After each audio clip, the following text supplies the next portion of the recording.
Subscribe কৰক acute mind চেনেলটোক আৰু বেল আইকনটো দবাবলৈ একেবাৰে নাপাহৰিব। নমস্কাৰ বন্ধুসকল, মই ৰুবুল শইকীয়াই আপোনালোক সকলোলৈকে মোৰ এই চেনেল একুইট মাইণ্ডলৈ স্বাগতম জনাইছোঁ। বন্ধুসকল, এই ভিডিঅ'টো হাতৰ পাৰ্ট 6 হয়। যদি আপোনালোকে বাকী পাৰ্টবোৰ দেখা নাই তেন্তে এই আই বটনটো ক্লিক কৰি বাকী পাৰ্টবোৰ চাই ল'ব পাৰিব। ঠিক আছে বন্ধুসকল, তেন্তে আজি এই ভিডিঅ'টো ষ্টাৰ্ট কৰোঁ।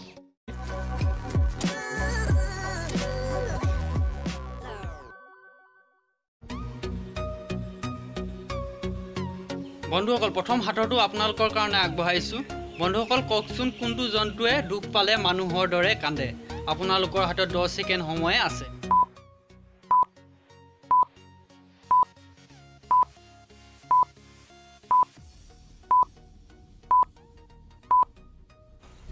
বন্ধুসকল, এই জন্তুটো হৈছে ভালুক।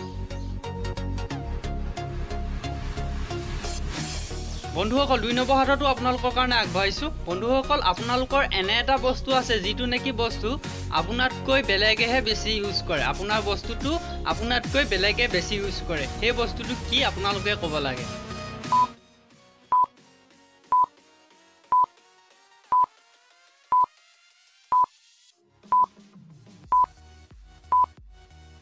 বন্ধুসকল, সেইটো হৈছে আপোনাৰ নামটো। বন্ধুসকল, 3 নম্বৰ হাতৰটো আপোনালোকৰ কাৰণে আগবঢ়াইছোঁ। বন্ধুসকল, হাতৰটো হৈছে এখন নদীৰ এটা পাৰে এজোপা মধুৰি গছত এটা বান্দৰে মধুৰি খাই আছিল আৰু আনটো পাৰত এটা ল'ৰাই আহি সেই মধুৰিজোপা খাবলৈ আহিছিল। কিন্তু ল'ৰাজনৰ সেই নদীখন পাৰ হ'বলৈ কোনো ধৰণৰ ব্যৱস্থা নাছিল। শেষত ল'ৰাটোৱে এটা বুদ্ধি উলিয়াই সেই মধুৰিজোপাৰ পৰা মধুৰি খাই গ'ল।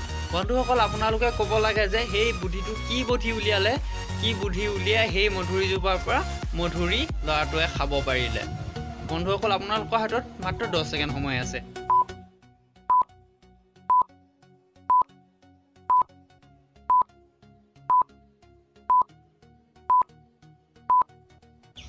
বন্ধুসকল, বুদ্ধিটো হৈছে সেই ল'ৰাটোৱে বান্দৰটোৰ গালৈ খৌমঠি মাৰি দিলে আৰু বান্দৰটোৱে তাৰ প্ৰত্যুত্তৰত মধুৰি সেই ল'ৰাটোৰ গালৈ মাৰি পঠিয়াই দিলে। ফলত ল'ৰাটোৱে মধুৰি খাবলৈ পালে। ঠিক আছে বন্ধুসকল। বন্ধুসকল, 4 নম্বৰ হাততো আপোনালোকৰ কাৰণে আগবঢ়াইছোঁ। এই হাতটোত মই আপোনালোকক একপি ফটো দেখুৱাইছোঁ। এই ফটোকপিত থকা কোনজন মানুহ আপোনালোকে বেছি মূৰ্খ যেন লাগিছে? 1 নম্বৰ মানুহজন নে 2 নম্বৰ মানুহজন? আপোনালোকৰ হাতত 10 ছেকেণ্ড সময় আছে। আপোনালোকে ভাবি উলিয়াওক কোনজন মানুহ বেছি মূৰ্খ হ'ব।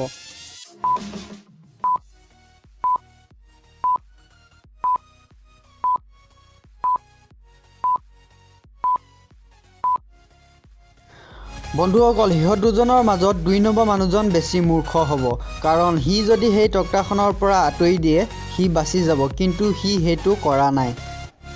ছবিখনৰ পৰা চাই এইটোৱে ক'ব পাৰি যে সিহঁত দুটা বন্ধু নাছিল, কাৰণ বন্ধু হ'লে সেই বন্ধুকটোৰ কোনো প্ৰয়োজন নাছিল।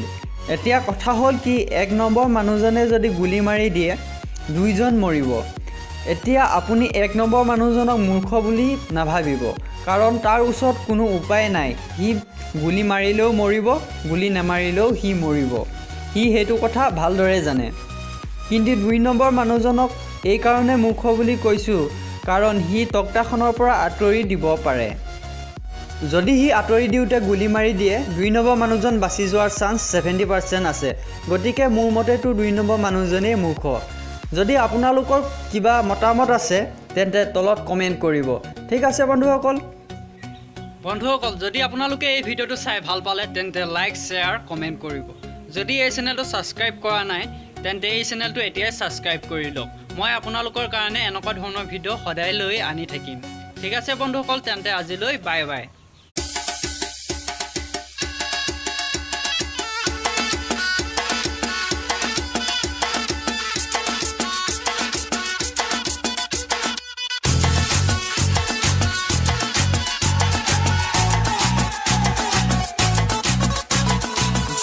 जरा सा महसूस हुआ।